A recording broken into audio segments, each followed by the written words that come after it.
I'm Jacob from the Sustainably Yours Homestead, and today we're going to be talking about how to identify two different edible mushroom species.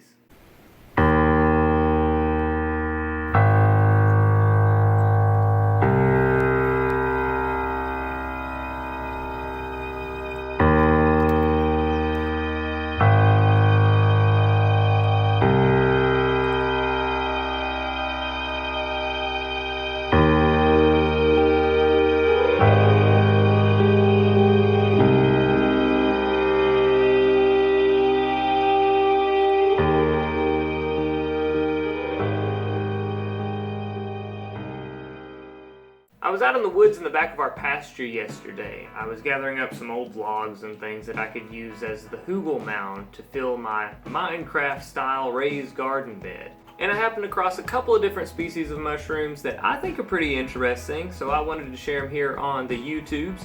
The first one, we'll start with the more desirable of the two. We have what is commonly known as a wood ear or a jelly ear fungus. Now, true wood ear or jelly ear mushrooms belong to the species Auricularia auricula. We do not have that particular species here in the United States. As a matter of fact, there are two or three different species of wood ears here in the U.S. There are two officially recognized species of wood ear here in the United States, one of them being Auricularia fuscosacinae. The other one would be Auricularia americana. Auricularia fuscosacinae grows on hardwood, and it's fairly common here in the southeastern United States. While Auricularia americana, there seem to be two varieties. Some of them grow on hardwood, others grow on conifers. And there has been some attempt to break those two out into their own species. Auricularia americana would be the one that grows on conifers. And for the ones that grow on hardwood, the name Auricularia angiospermarum has been proposed. However, there was a hiccup in the paperwork. It wasn't submitted properly or something like that. So it is not an official designated species. So both the hardwood version or the hardwood variety and the conifer variety are still lumped together within Auricularia americana. But regardless of the species, wood ear mushrooms are saprobic. They are generally found living on rotten wood, whether it be hardwood or conifer. You generally find them in the spring, summer, and even into the fall, especially after a good rain, and we've had plenty of that here lately. The fruiting body can range anywhere from 2 to 5 centimeters across. The shape can range anywhere from a small disc-like shape to a cup-like shape. Many of them have a very distinct ear shape. That's where the name Auricularia comes from. This part of your outer ear is technically called the auricle, not oracle like from Neverending Story, but auricle, A-U at the beginning. And so the genus name for these mushrooms is Auricularia. And sometimes they may even just have kind of a irregular shape. But regardless, they're generally going to be pretty thin. They are gelatinous. You can see that they're pretty wibbly wobbly, but they still have a pretty firm texture, almost elastic. You can squeeze them and they kind of keep their shape. These mushrooms are usually brown in appearance. Sometimes they can give off kind of a purple hue. The top side of the mushroom is generally a little bit lighter brown than the bottom. And the bottom side of the mushroom, sometimes you'll notice that it has a velvety appearance and texture. As I mentioned, this is an edible species of mushroom. They're especially popular in Asian cuisine, not quite so much in European or American culture. But generally, these mushrooms would be dried, and once they're dry, they'll become a really, really dark color. When you're ready to use them, you would soak them in some water to reconstitute them and cut them into small pieces. They really don't have much of a flavor from what I've read, but they are really good at picking up the flavor of the food that you cook them with, and they give an interesting texture to your food. They're kind of if you've ever found one, you can feel of it, and I can imagine the texture that it would be if you were trying to chew it. It would be kind of a a slimy, slippery, but crunchy texture. These mushrooms also have supposed medicinal value. They've been used traditionally as an anti-inflammatory, anticoagulant.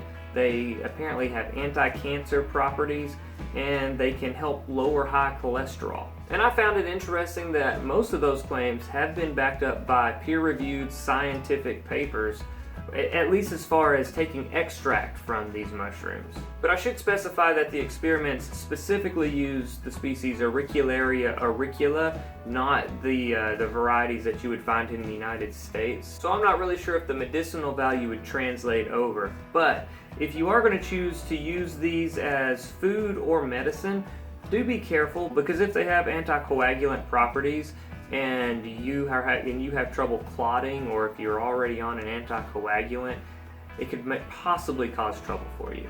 And I also found a couple of references to claims where these mushrooms may interfere with fertility. So watch out for that too. Alright, up next we're going to talk about Exidia crenata. Now again, this would be the United States variety of a very similar mushroom found across the pond. Over there it's going to be called Exidia raceza, I think is how you pronounce that. I may be getting pronunciation incorrect on a lot of these, I don't know. But this is a possible lookalike for the wood ear or jelly ear. However, if you know what you're looking for, you can get to the point where you can pretty easily distinguish between the two. But these little guys are more commonly known as the amber jelly roll. Like the wood ear, these are saprobic, usually found living on rotting sticks and logs, especially in wet areas. And they occur in the same general time frame. So it could be easy, if you don't know what you're looking for, to confuse one of these with one of these. But with a little practice, you'll get to the point where you can distinguish between the two fairly easily. First of all, the Exidia species are generally a little smaller than the Auricularia species over there. These range from 1 to 4 centimeters across. And while they do look fairly similar, upon close inspection you can see the differences.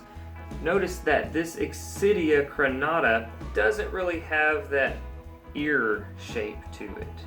They're a lot more gelatinous. And this really doesn't come across well on camera, but if you squeeze it, it's not nearly as rigid as the wood ear. With the wood ear, I could squeeze pretty hard on it, and I could tell that I wasn't going to cut through it. With this species, it's pretty easy to just kind of pinch all the way through the whole thing. Also, looking at this Exidia species, you'll notice that it has little concave indentions completely surrounded by these ridges. But I guess the giveaways for me when I'm trying to tell the difference between the two. Notice how the Exidia species kind of lays flatter against its substrate, and then the feel of it, and that's just something that you would have to kind of experience yourself. You need to find yourself some wood ears, give them a good squeeze, and then find yourself an amber jelly roll and give it a squeeze, and you'll right off the bat you'll understand what I'm talking about. Oh, and another characteristic, well, missing from the amber jelly roll, if you recall, the wood ear had this kind of velvety underside, but the amber jelly roll does not. It's just completely bald top and bottom. Now, if you remember back at the top of the video, I said we were going to talk about 2 different edible species of mushrooms. So while this is not quite as sought after as this one, it is still edible. So really, if you're going to be looking for wood ears, there aren't a whole lot of lookalikes. This would probably be the closest, and since it is also edible, you're not going to be in any danger if you mistake one for the other. From what I've read, neither one of these are going to have a whole lot of flavor on their own. Apparently they take the flavor of whatever you cook them in. I talked about the texture that you would probably get out of one of these. I don't know about this one. These are a lot more jelly-like. I don't really think I would want to try eating the amber jelly roll.